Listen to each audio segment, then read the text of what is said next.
Tomorrow, the largest bank on the face of the earth is going to switch something off. And when it does, millions of ordinary people are going to be forced to answer a single question about their own gold that most investors in the West have never once stopped to ask. And by the end of the next few minutes, I am going to ask you the very same question, and I suspect that for some of you, the answer is going to be uncomfortable, because here is what almost nobody reporting on this has told you. What is happening in China tomorrow is not what it looks like. It looks like a crackdown on gold. It is very nearly the exact opposite. And the truth of it says something about your savings that I think you need to hear today, before the deadline, not after. Let me tell you exactly what is happening. And then I am going to show you the twist quickly, because it changes everything.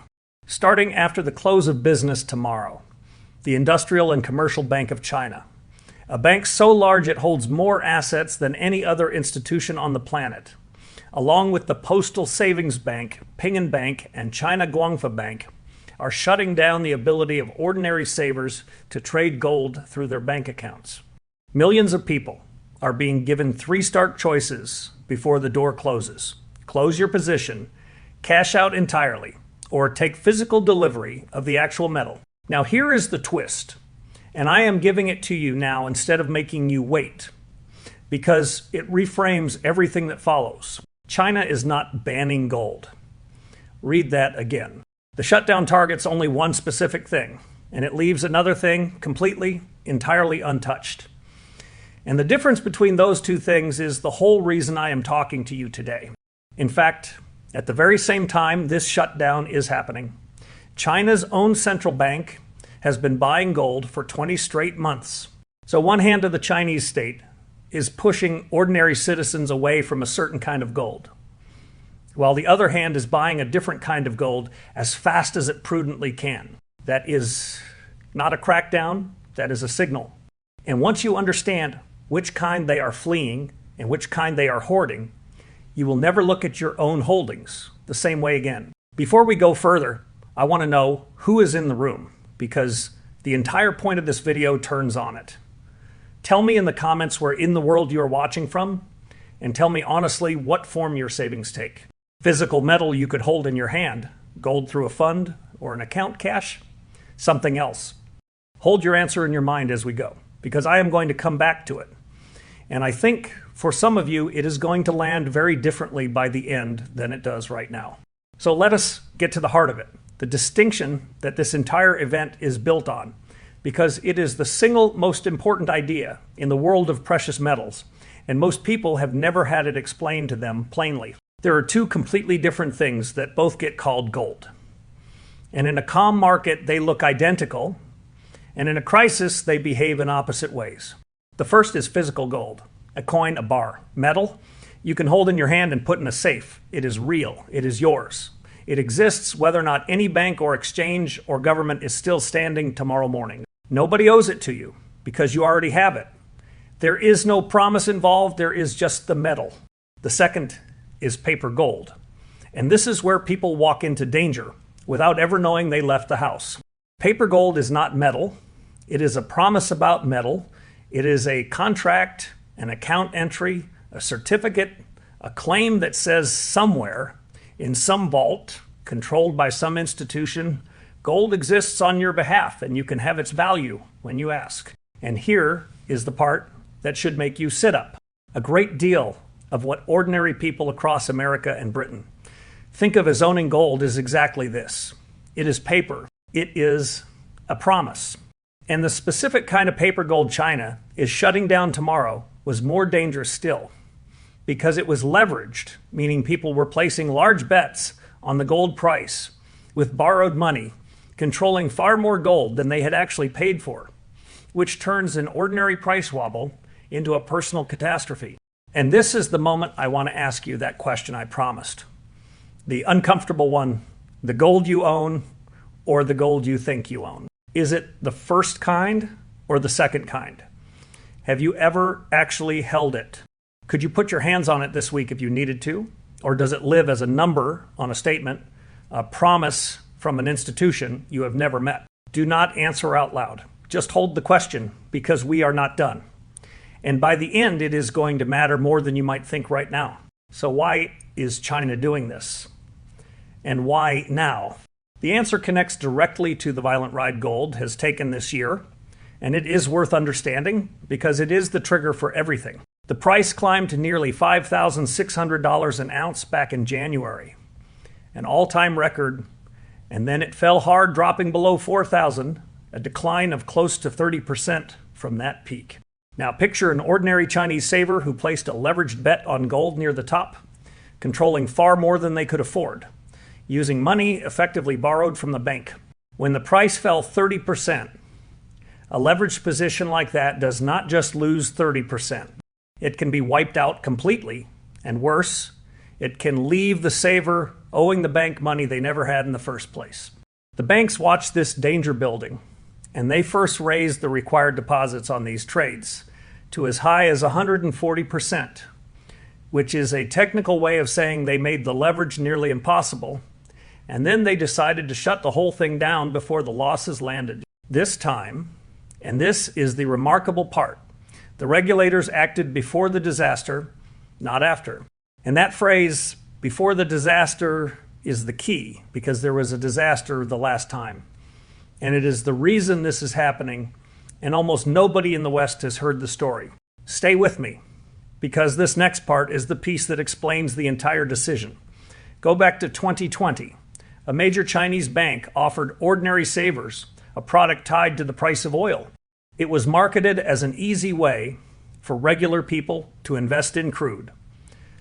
Just another paper promise linked to a real commodity they would never actually hold in their hands. And then something happened that had never happened before in the entire history of the market. The price of oil, for technical reasons, briefly went negative, below zero. And the ordinary savers holding that paper product did not merely lose their entire investment. Because of how the paper was structured, many of them ended up owing the bank enormous sums, far more than they had ever put in. Regular people lost everything, and then were told they were in debt on top of it, all from a paper product that was supposed to let them own something real.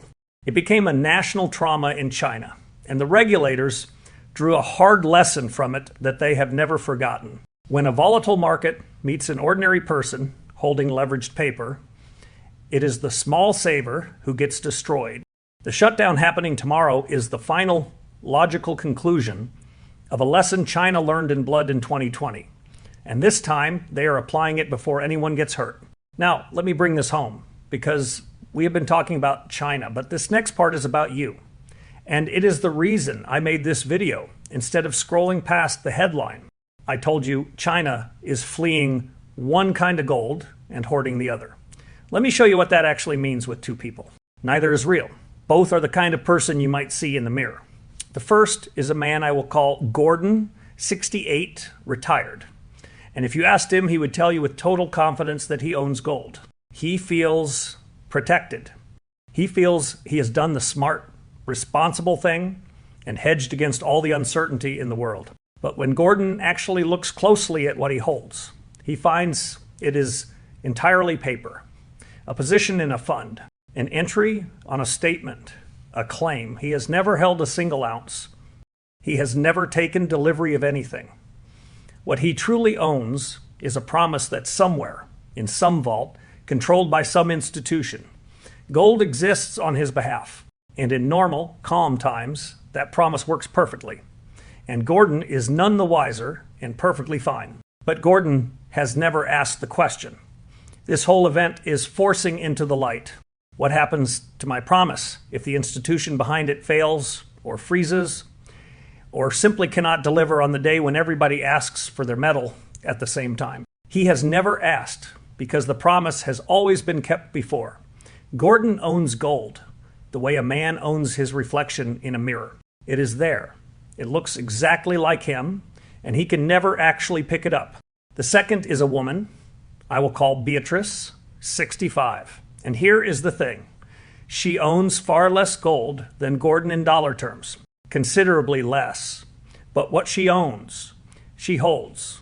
A modest handful of physical coins, kept safe entirely hers, with no institution standing between her and the metal. Beatrice understood the one thing Gordon never stopped to consider, which is that the entire reason a person buys gold in the first place is as protection against a moment when institutions and promises come under strain. And a form of gold that is itself just another institution's promise quietly defeats the whole purpose. It protects you beautifully in exactly the calm conditions where you never needed protecting, and it may fail you in precisely the turbulent conditions where you did. Beatrice does not own more gold than Gordon. She owns realer gold. And if the day ever comes when that distinction matters, that difference is not a detail. It is the entire ballgame. And this is not some faraway Chinese problem. This is the quiet foundation under the whole global system. And it is worth understanding just how large the gap between paper and physical gold has grown. In the major trading centers of the world, the volume of paper claims on gold, the contracts and accounts and promises changing hands every single day, dwarfs the actual physical metal available to settle them many times over. For every ounce of real gold sitting in a vault, there are numerous paper claims that all, in theory, point to that same ounce. In calm times, this is invisible and harmless, because only a tiny fraction of holders ever ask for real metal at once. But it means the entire structure rests on a single assumption that most people will always be content to hold the promise and will never all reach for the real thing at the same moment. And gold throughout all of history is the asset people run to precisely when that kind of assumption breaks down, when everyone reaches for safety together, which means the paper gold system is engineered to work flawlessly, except in the exact circumstances that make people want gold in the first place. China, in its own quiet way, is one very large institution deciding to step off that fragile assumption before it is ever tested. If you are finding this useful, take a moment to like the video and subscribe. Because now that you understand the trap, I want to show you why our own minds are built to walk straight into it. And it is genuinely the most useful thing I can hand you today. Because here is the real question. Why do so many careful, intelligent people end up like Gordon, holding a promise while feeling completely certain they hold the thing itself? It is not stupidity. It is a deep feature of how the human mind works. The mind treats a claim on a thing as if it were the thing. When your statement says you own gold, your brain quietly files it under "I have gold," and you feel the safety of that without ever registering the long, fragile chain of promises standing between those words on the screen and any actual metal. We do this everywhere. In modern life, we trust that the number in our bank account means money is there for us. We trust the deed means the house is ours. The ticket means the seat is waiting. And almost always it is true. And this trust is exactly what lets modern life function at all. But gold is the one thing on earth that people buy specifically to protect themselves against the failure of that very chain of promises, which makes it uniquely absurd and uniquely dangerous to hold it as yet another promise. The mind's habit of treating the claim as the thing is the exact habit that real gold was invented to defend against. And China's regulators, in their own blunt way, are forcing millions of their people to confront that gap between the claim and the thing this week, before a crisis forces it on them at the worst possible moment. Now, let me be honest and careful with you, because I will not insult you with fear. And this subject attracts fear. Peddlers like nothing else in finance. None of this means the paper gold you may own is worthless, or that your fund is about to collapse, or that you must run out tomorrow and convert everything into coins buried in the garden. In ordinary times, paper gold tracks the price perfectly well and serves a genuine, sensible purpose. And the major institutions behind these products are by every available measure sound. This is not a prophecy of doom. And anyone who uses this story to stampede you into panic, or worse, to sell you their product, deserves your deepest suspicion. What this is, instead, is an invitation to finally ask a question you may have carried for years without ever examining. not is gold, good or bad. But what kind of gold do I actually own? And does the form of it match the reason I bought it in the first place? A brief word on silver, because the same distinction applies and cuts even sharper. Silver, too, comes in physical and paper forms, and the paper-silver market is many times larger than the actual metal available to satisfy it, arguably even more stretched than gold's. Silver carries a dual nature, part monetary metal with a history, as old as gold's, part industrial metal devoured in enormous quantities by solar panels and electronics and physically used up in a way gold never is. That makes it more volatile, capable of larger gains and larger falls, and it means the gap between the mountain of paper claims and the shrinking pile of real metal is, if anything, wider for a saver near retirement. Silver is the more energetic cousin, and the paper versus physical question applies to it with even greater force.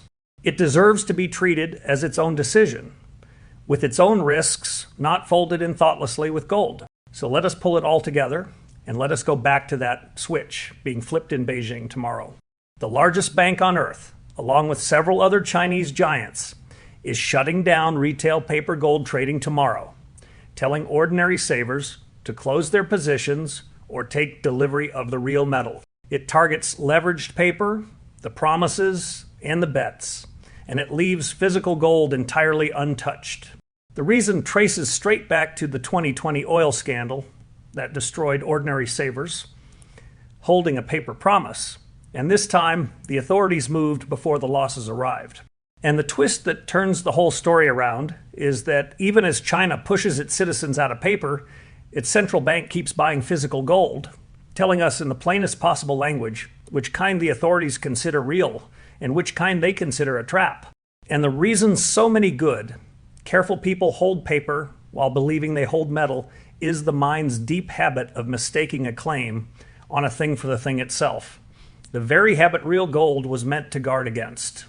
So here is what I want you to carry away, and I'm going to say it as plainly as I know how.